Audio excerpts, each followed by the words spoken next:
자, 그럼 이번에는 풍경 촬영 모드 세팅해 보도록 하겠습니다.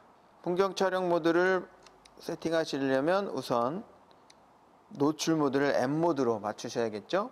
조리개의 경우에는 조금 조여서 F11로 맞추겠습니다. 셔터 스피드는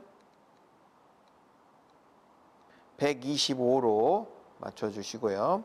감도는 지금 IS 오토 기능이 켜 있는데 IS 오토 기능을 끄고 감도 값을 100으로 맞춰 놓겠습니다. 자, 이 밑에 있는 기능들은 현재 동체 촬영 모드에 맞춰서 세팅이 되어 있잖아요. 그래서 이것들을 다시 한번 메뉴 버튼을 눌러서 풍경 촬영 모드에 맞게끔 조절을 하겠습니다.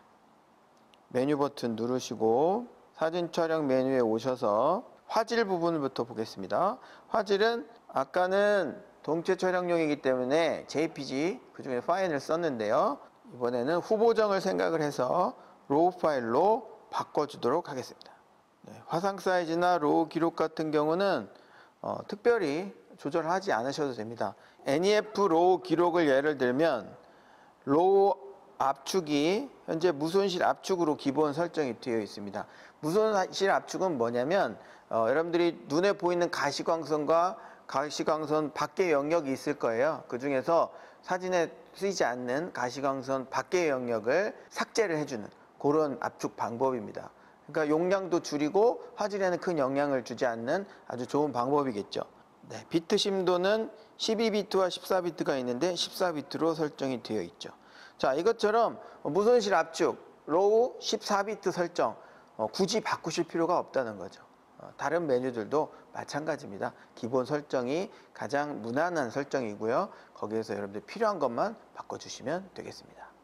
ISO 감도 설정의 경우 ISO 감도 자동 제어 기능을 끄고 여러분들이 직접 감도 값을 지정해 주시는 게 좋습니다. 동체나 스포츠 촬영의 경우 워낙 상황이 많이 변하기 때문에 자동으로 노출을 맞춰주는 ISO 감도 자동 제어 기능을 쓰는 게 편리하지만 지금의 경우에는 편리성보다는 퀄리티나 화질이 더 중요하기 때문에 감도를 여러분들이 직접 설정하시는 것이 좋습니다. 자, 화이트 밸런스를 보게 되면요, 우리가 풍경 사진을 찍을 때는 보통 색온도를 설정을 해서 켈빈 값을 여러분들이 직접 조절을 많이 했었습니다. 특히 일출이나 일몰의 경우 태양의 색온도를 제대로 표현해 주기 위해서 그런 방식들을 많이 쓰셨는데 자동 말고 자연광 자동이라는 메뉴가 있기 때문에 이 메뉴를 쓰시면 훨씬 더 편리하게 그 붉은 노을의 혹은 일몰의 느낌을 잘 살려주실 수 있습니다. 픽처 컨트롤 설정은 아무래도 풍경이기 때문에 풍경 모드로 바꿔주시는 게 좋고요.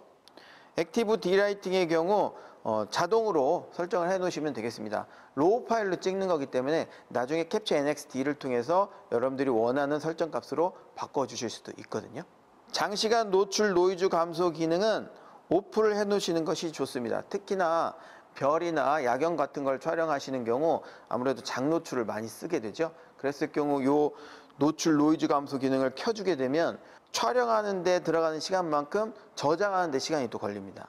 그러면 컷과 컷 사이도 굉장히 텀이 많이 생기게 되고 기다리는데도 시간이 좀 오래 걸립니다. 비네트 컨트롤의 경우 렌즈마다 조금씩 차이가 있습니다만 주로 망원 렌즈에서 비네팅 현상이 많이 일어나게 됩니다. 특별한 경우가 아니면 그냥 표준으로 세팅해 놓으시면 되겠습니다. 자, 풍경 촬영 모드이기 때문에 아무래도 회절 보정이라든지 자동 왜곡 보정 기능은 ON을 해 놓으시는 것이 훨씬 더 유리하겠죠. 측광 방식은 멀티 패턴 측광을 그대로 유지하고요. 초점 모드는 AFS로 바꿔줍니다. AF00 모드는 싱글 포인트로 설정하겠습니다. 손떨림 보정의 경우 여러분들이 삼각대를 쓰실 때는 오프로 바꿔주셔야 오히려 흔들림, 떨림, 그리고 이미지가 약간 흐려지는 것을 방지해 줄 수 있습니다. 자동 브라켓팅이나 다중 노출, 기타 특수한 촬영 모드들은 지금 특별히 설정하지 않으셔도 되겠습니다. 자, 이렇게 하면 풍경 촬영 모드가 설정이 끝났습니다.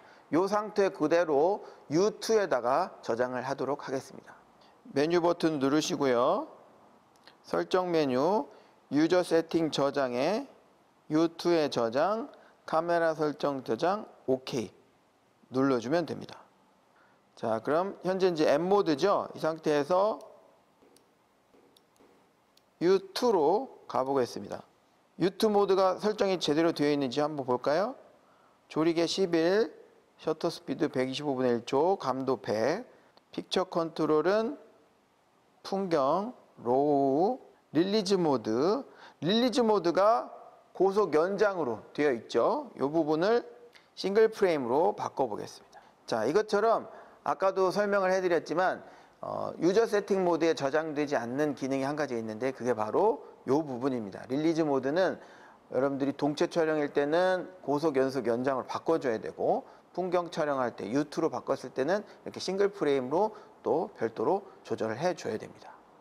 AF 영역 모드, 화이트 밸런스는 자연광 자동, 액티브 디라이팅, 손돌림 보정 오프 설정이 끝났습니다. 자, 그래서 지금 U2에 설정된 대로 풍경 촬영을 하시면 되겠죠. 이렇게 풍경 촬영을 하다가 갑자기 새가 날아간다든지 빠르게 움직이는 걸 찍어야 된다. 그러면 일일이 설정을 다 바꿔주시는 것이 아니라 U3로 모드 다이얼만 딱 돌려주게 되면 스포츠 촬영, 동체 촬영에 맞는 설정 값이 바로 불러지게 되는 겁니다. S 모드의 1000분의 1초 기타 모든 기능들이 이전에 U3에 설정한 그대로 불러지게 됩니다. 근데 한 가지가 변화가 없죠. 바로 릴리즈 모드. 좀 전에 말씀드린 대로 여기에서 고속 연속 연장으로 바꿔주고 사용을 하셔야 됩니다. 그러니까 U1, U2, U3 마찬가지인데요. 릴리즈 모드만은 추가로 반드시 여러분들이 설정을 해주셔야 되는 겁니다. 유저 세팅 모드를 사용하시면 이렇게 풍경이나 야경 촬영을 번거로움 없이 바로 설정해서 편리하게 촬영하실 수 있습니다.